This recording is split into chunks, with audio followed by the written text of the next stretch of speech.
Hello, I'm R. Curtis Venture. I created the Armada Wars universe and I'm currently the only author writing in it. Some of you may know me from my previous incarnation on YouTube. I used to be called Starfed Rogue. My channel was mainly about cameras, photography, technology and accessories, but I also got somewhat involved in the YouTube rationalists versus New Earth creationism debates that went on. That got kind of boring, mostly after Thunderfoot and Venom Fang X brought things to a head. It sort of died out after that because everything that needed to be said had been said. So, why am I back on YouTube now? Well, as I said, I created a science fiction universe, and I think it's about time that there was some sort of video presence for that. I've tried maintaining a blog before in this author persona, and for one reason or another, it just kind of died out. But I thought, well, I can just turn on my camera, ramble at it for hours, because, I've done that before. I know how to ramble. Bloody hell, do I know how to ramble. And then I'll have plenty of material. I can just chop that up and make different videos, different threads. Some of them will be on the Armada Wars universe. It'll be in-universe material with the characters and situations. People could ask me questions about it. I'll talk about that. Some of it will be for the readers, in other words. Some of it will be for writers. There are plenty of things that I can say about my journey to publication. I've self-published the Armada Wars universe so far, and it's gone pretty well, I have to say. For a new author who's new to market, they say that the vast majority of new authors, they sell probably about 100 books that they usually pay for themselves, and most of those go to family and friends and don't get read. Well, I've sold thousands of books as a new author who came out of nowhere, just purely selling under my own steam, with running my own adverts, pushing out paperbacks through CreateSpace, which then became Amazon KDP, and Kindle books, of course. So that will be no doubt an interesting story for a lot of people, because there will be lots of people who are either new to publishing their own books or thinking of doing it who'll probably find that quite interesting and helpful. This isn't a product placement, by the way. This is not paid for in any way. I'm just enjoying this. So yeah, anyway, going back to the topic, I will probably make various long rambling videos and then I'll chop it up into different streams, and potentially that could end up fueling a podcast as well. I know quite a lot of people have extended their reach by doing things in a blog format, video format, and also podcast format. And I myself have, in the past year probably, I've started listening to podcasts and got quite a lot out of that. So I'll certainly consider doing that, because the material's recorded anyway. It's easy to push into a different format. Like I said before, there'll probably be various streams, as in-universe stuff for readers, tutorials, help, advice, descriptions of what I've experienced for writers. There might even be like geopolitical stuff, things about what's in the news. One of the things about me that those of you who remember me from the Starfed Rogue days will know is that I will not give knee-jerk reactions to things. So whereas a lot of channels will see something happen in the news and immediately they push out this hyperbolic, hysterical video where they have a thumbnail that has, something that's not even in the video, and there's a circle around it, an arrow, and then a misleading caption. I will not do things like that. I will think about the thing for as long as I need to think about it until I come to rational conclusions, and then I'll say my piece.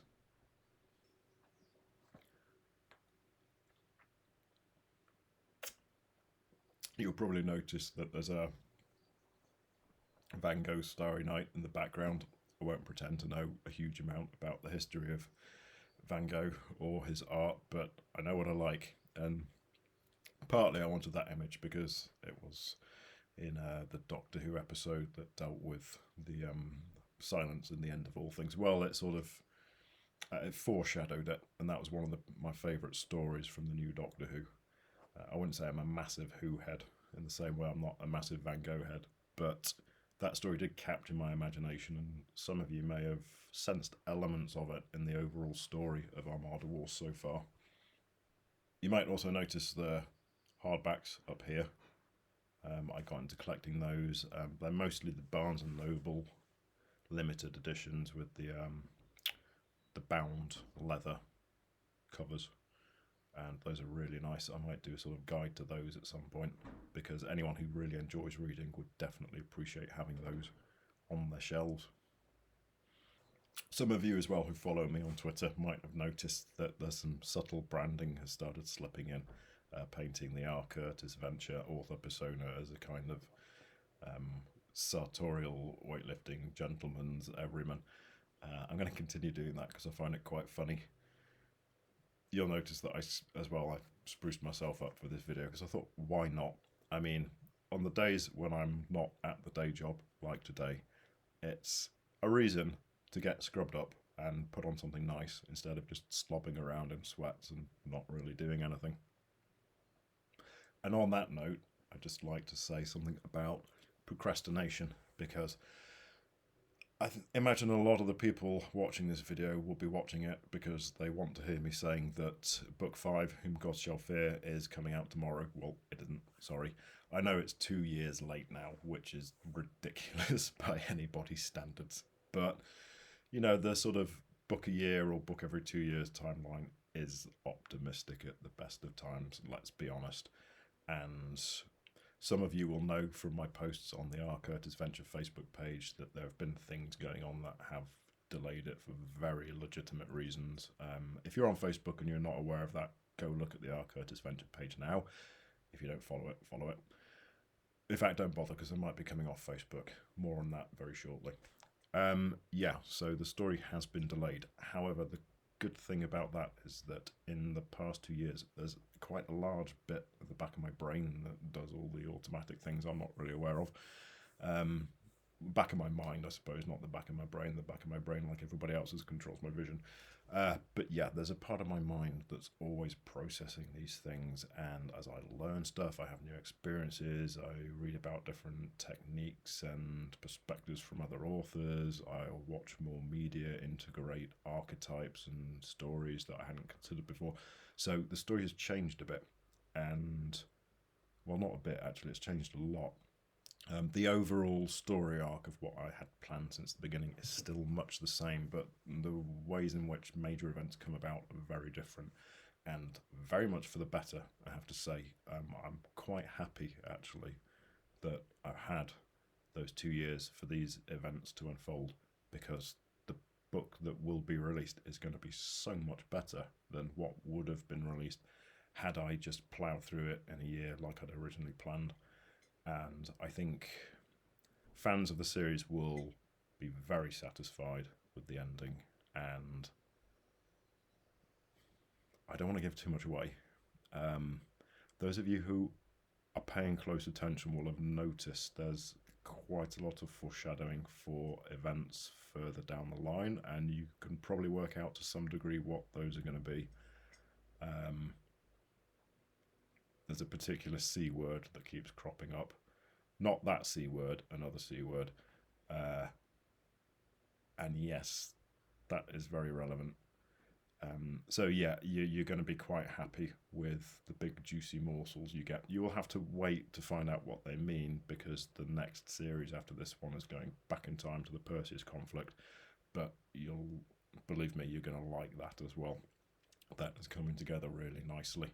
I think the same part of my brain that does these invisible background processes has been working overtime on that, and oh boy.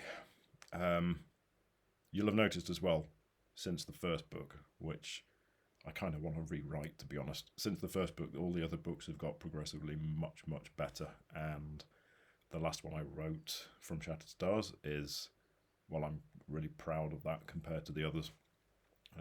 So I've learned a lot. You'll be able to tell yourselves as the readers I've learned a lot whilst writing those books. Probably should have learned it before I wrote them and released them, but it's a bit late now. All of those lessons will obviously be going into the Perseus Conflict.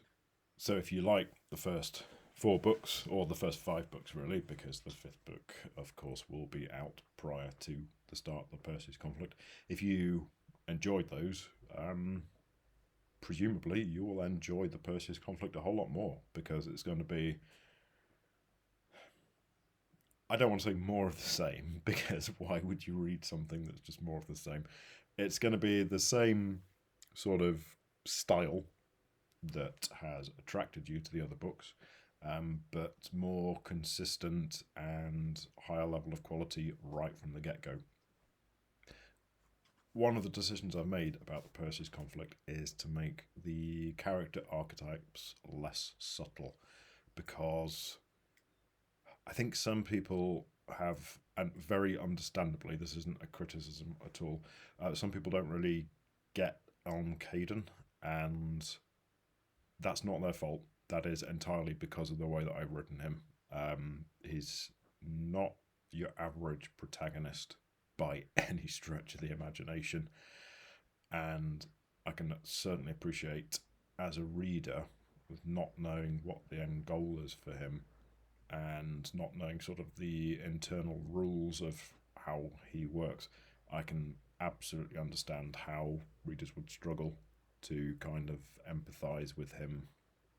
And, well, I suppose it's a good thing that he's surrounded by characters who are so likeable and easy to empathise with, and also fun, because, God, Caden isn't fun, is he?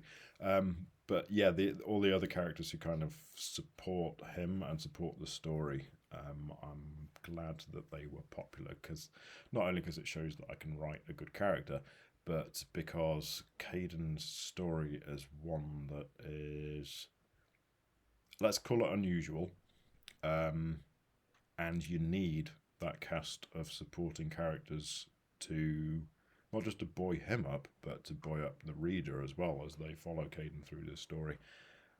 I've got plans for Caden, and not all of them are nice. I'm not going to say when those occur, because that would constitute a spoiler for the next book. But yeah, watch this space. I've completely forgotten what I was talking about now. See how I ramble. Yeah, I was talking about the Perseus Conflict.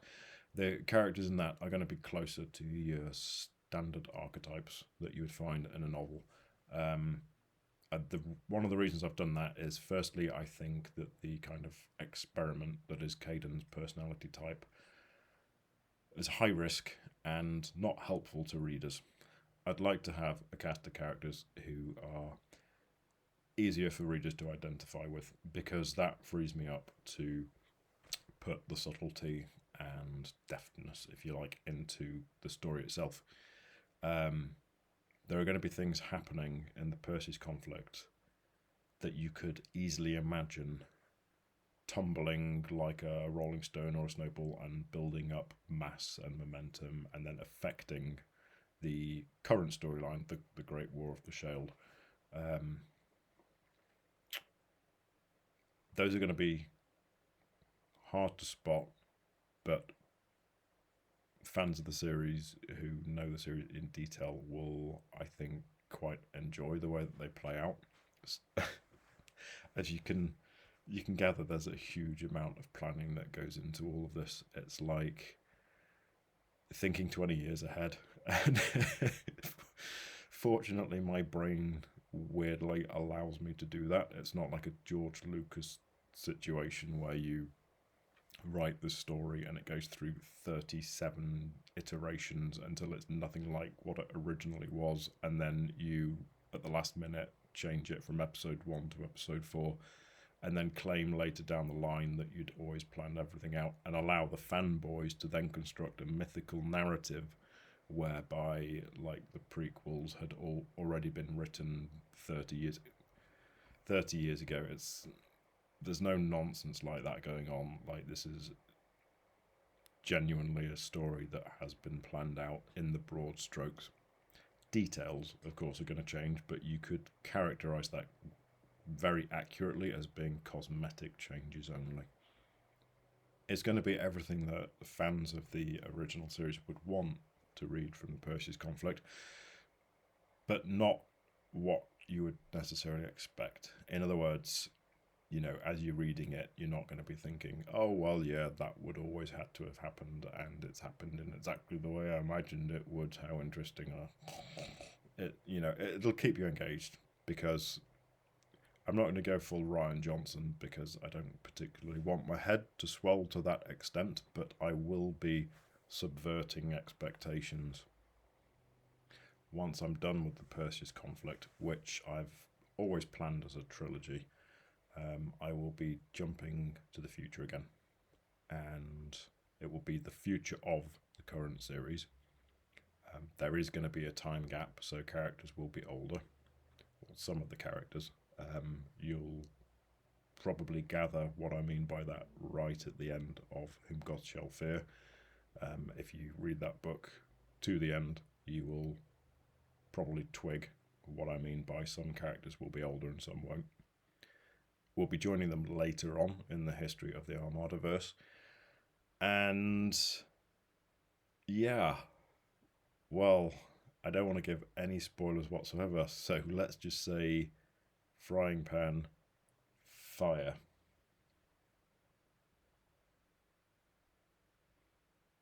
Do you remember that bit right at the start where I said, boy, can I ramble? If you didn't believe me then, you do now. So, yeah, I'm not going to lie, I don't know when the next one of these things is going to be or what it's going to be on, but it will probably be within the next fortnight. I'll try to get it done within the next week, but honestly, I can't promise that.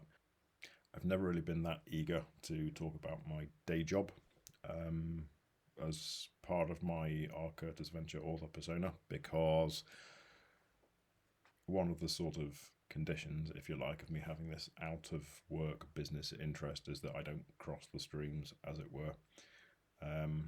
But what I can say is that my day job is very demanding, and it doesn't, like, my working week is not aligned with the standard Monday to Friday working week. So this is one of the reasons why things like regular blog posts just don't work for me, is because I'm out of phase with everybody else on a rolling basis, and it's punishing physically and mentally and emotionally. So yeah, all I can do with getting things out on a regular schedule is try to do my best. So this is why I'm thinking what I'll probably do is do quite a long rambling rant and then chop it up and use it for different episodes of things.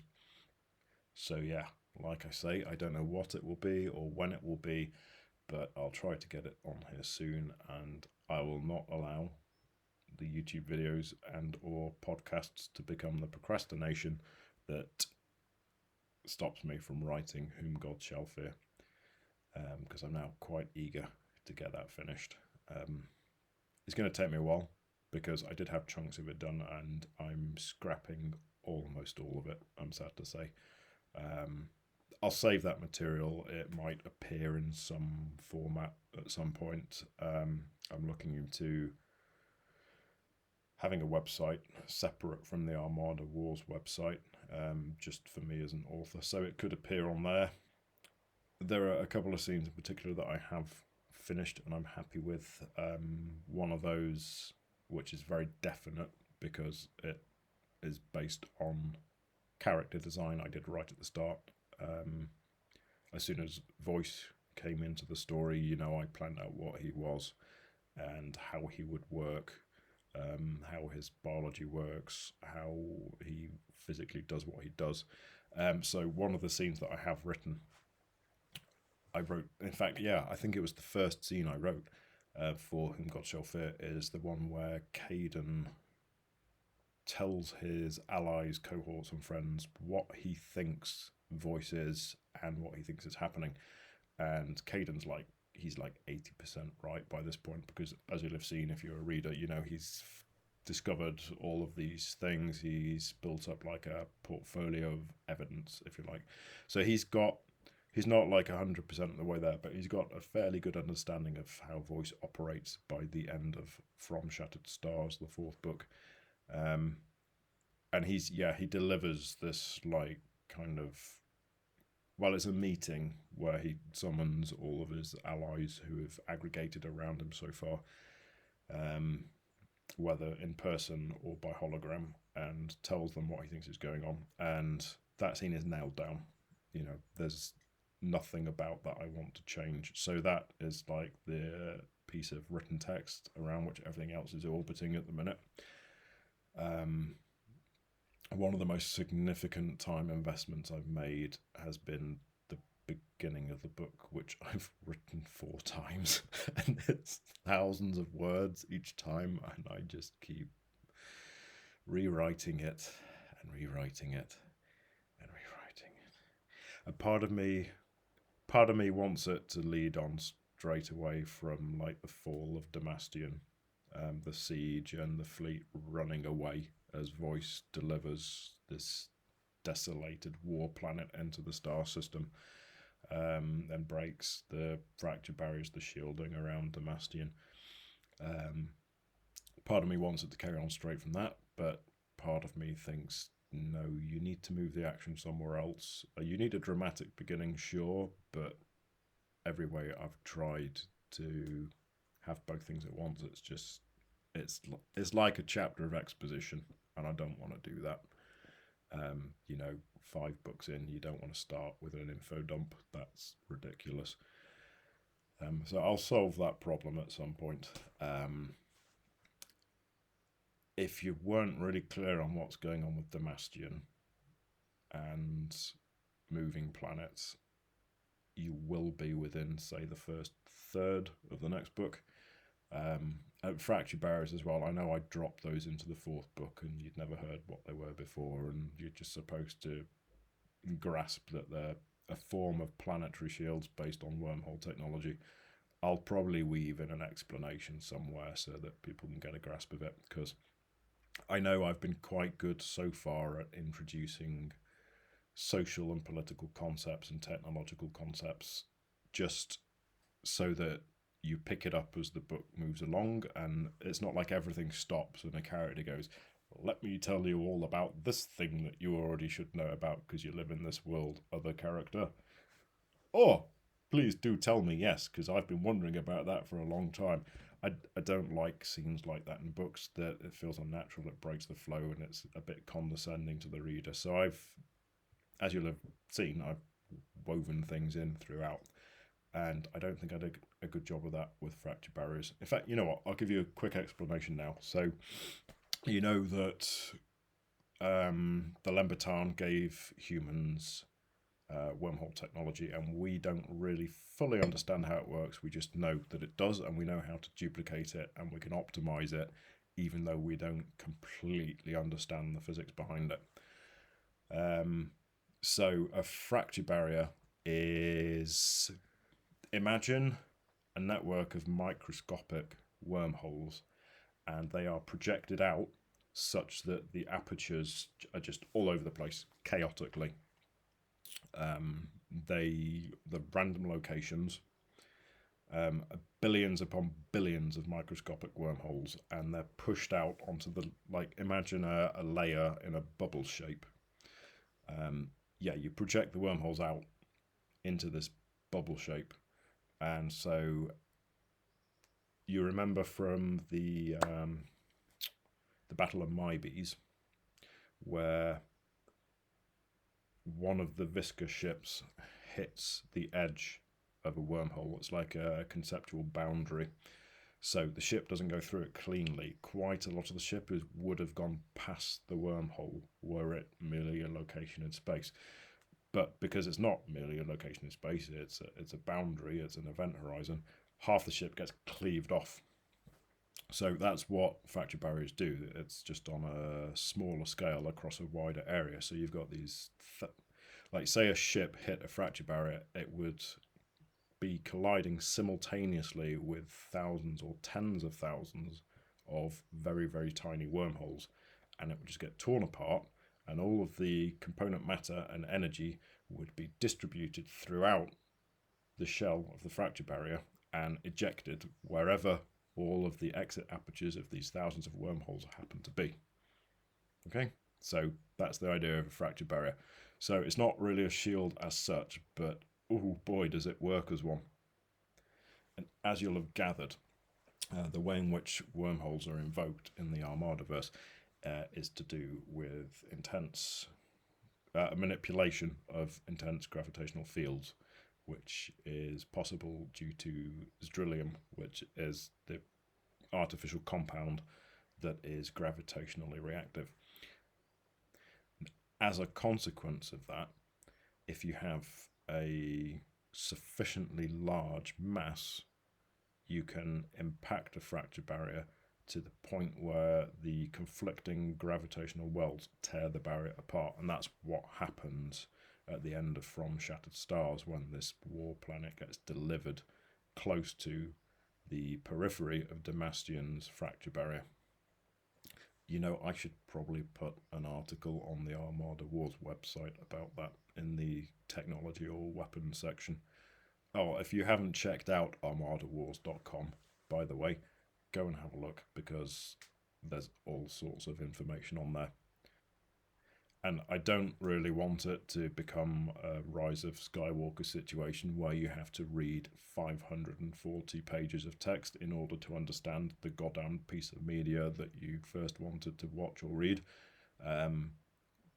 But I think the extra information on the Armada Wars website does help to sort of, not necessarily to help you understand what the fuck is going on, but it's more fun because you get to know things about characters and places and things that aren't necessarily expanded on within the stories themselves, because there isn't the space or time to do that. Anyway, I have rambled on for ages and ages and ages, so I'm going to end this because you've probably got things you want to do, and you're probably bored. And if you're not, then you're weird, and if you're weird, I don't really want to keep talking to you. So bye.